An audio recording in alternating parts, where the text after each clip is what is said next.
থিয় হওক নবনীতা সন্দিকৈক দিয়া প্ৰতিটো ভোটে নৰেন্দ্ৰ মোদী ডাঙৰীয়াৰ হাত শক্তিশালী কৰিব আজি সমগ্ৰ ভাৰতে নৰেন্দ্ৰ মোদী ডাঙৰীয়াৰ প্ৰতি আস্থা প্ৰকাশ কৰিছে সোণাৰী সমষ্টিৰ ৰাইজেও পুনৰ এবাৰ নৰেন্দ্ৰ মোদী ডাঙৰীয়াৰ প্ৰতি সমৰ্থন দিব তাক মই বিশ্বাস কৰোঁ মই বিশ্বাস কৰোঁ তপন গগৈ ডাঙৰীয়া ২৫,০০০ৰ পৰা ৩৫,০০০ পালেগৈ এইবাৰ নৰেন্দ্ৰ মোদী ডাঙৰীয়াৰ ওপৰত বিশ্বাস স্থাপন কৰি আপোনালোকে অতি কমেও ৪০,০০০ ভোটত নবনীতা সন্দিকৈ বাইদেউক জিকাই পঠাওক তাৰ বাবে মই আপোনালোকক বিনম্ৰ অনুৰোধ জনাম শ্ৰদ্ধাৰ ৰাইজ আমাৰ দলে এটা স্পষ্ট ভাষাৰে এটা স্পষ্ট নিয়মেৰে কাম কাজ কৰি আগবাঢ়ি গৈ আছোঁ মোৰ মনত আছে যেতিয়া তপন গগৈৰ বাবে মই সোণাৰীত ইলেকশ্যনৰ মিটিঙত আহিছিলোঁ তেতিয়া মোক এজন লৰাই কৈছিলে যে দাদা আপুনি কৈ যাব চাউলটো বন্ধ নহয় বুলি মই বোলো কি চাউল বন্ধ নহয় বোলে বাগানত যে আমি বিনা পইচাত চাউল দিছোঁ গাঁৱত যে ১ টকাত চাউল দিছোঁ সেইটো কংগ্ৰেছ দলে প্ৰচাৰ কৰি আছে বোলে ২ মাহৰ কাৰণেহে দিছে ইলেকশ্যনৰ পিছত বন্ধ হৈ যাব আজি চাউল বন্ধ হ'ল নেকি আপোনালোকে কওকচোন হ'ল নেকি বন্ধ সোণাৰীত নাই হোৱা নহয় গতিকে কংগ্ৰেছ দলক এতিয়া আপোনালোকে ক'ব যে আমাক ১ টকাত বিজেপিয়ে চাউল দিলে বাগানত বিনা পইচাত চাউল দিলে আৰু জানুৱাৰী ফেব্ৰুৱাৰী মাহৰ পৰা আধা দামত আমাক চেনিও দিয়া আৰম্ভ কৰিব বজাৰত ৪০ টকা চেনিৰ দাম আপোনালোকক আমি ২০ টকা মূল্যত দিয়া আৰম্ভ কৰিম তাৰ বিষয়ে আমি ইতিমধ্যে সিদ্ধান্ত লৈছোঁ আজি আমি প্ৰত্যেকখন চাহ বাগিচাৰ শ্ৰমিকক আমি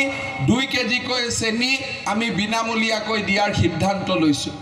আজি আমাৰ প্ৰধানমন্ত্ৰী নৰেন্দ্ৰ মোদী ডাঙৰীয়াই উজ্জ্বলা গেছ দিলে আজি আমাক বিদ্যুতৰ যোগান ধৰিলে আজি আমাক টয়লেট ব্লকৰ যোগান ধৰিলে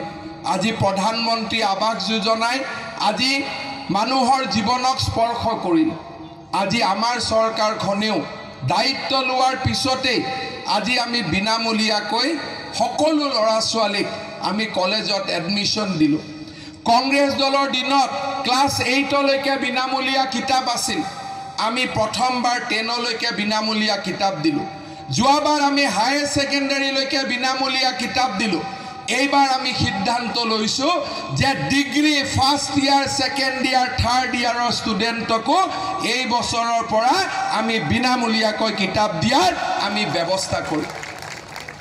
আমাৰ চৰকাৰ আহিলে আমাৰ চৰকাৰ অহাৰ লগে লগে আমি সিদ্ধান্ত ল'লোঁ যে সকলো গাঁৱত ভূঞত চহৰত নগৰত যিমান বৃদ্ধ ব্যক্তি আছে সকলোকে আমি পেঞ্চন দিম আজি সকলোৱে বৃদ্ধ পেঞ্চন পোৱা আৰম্ভ কৰিলে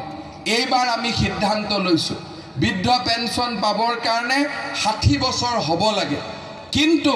আমাৰ গাঁৱত বহুত এনে দুৰ্ভগীয়া মহিলা আছে যোনে কম বয়সতে বিধৱাৰ সাজ পিন্ধিব লাগে তেওঁলোকে বিধৱা পেঞ্চন নাপায় 60 বছৰ বয়সলৈকে ৰখি থাকিব লাগে এইবাৰ আমি সিদ্ধান্ত লৈছোঁ যে নৱেম্বৰ ডিচেম্বৰৰ পৰা অসমত যিমান বিধৱা মহিলা আছে সকলো বিধৱা মহিলাকে আমি পেঞ্চন দিয়াৰ আমি ব্যৱস্থা কৰিম তাৰ উপৰিও আমাৰ যেতিয়া ঘৰত স্বামীৰ মৃত্যু হয় লগে লগে বিধৱা মহিলাগৰাকীৰ ওপৰত বহুত বোজ আহি পৰে তেওঁ স্কুলৰ ফিজ দিব লাগে ধাৰ মাৰিব লাগে বহুত সমস্যাই দেখা দিয়ে আমি সিদ্ধান্ত লৈছোঁ যে বিধৱা পেঞ্চনৰ লগে লগে স্বামীৰ মৃত্যুৰ এমাহৰ ভিতৰত প্ৰত্যেকগৰাকী বিধৱা মহিলাৰ একাউণ্টত আমি ২৫,০০০কৈ টকা আমি জমা দিম যাতে মহিলাগৰাকীয়ে নিজৰ বিপদৰ পৰা অলপ হ'লেও নিজক মুক্ত কৰিব পাৰে আজি আমাৰ চৰকাৰখনে এটা এটাকৈ আমি সুন্দৰ সিদ্ধান্ত লৈ গৈ আছোঁ কেইদিনমান আগতে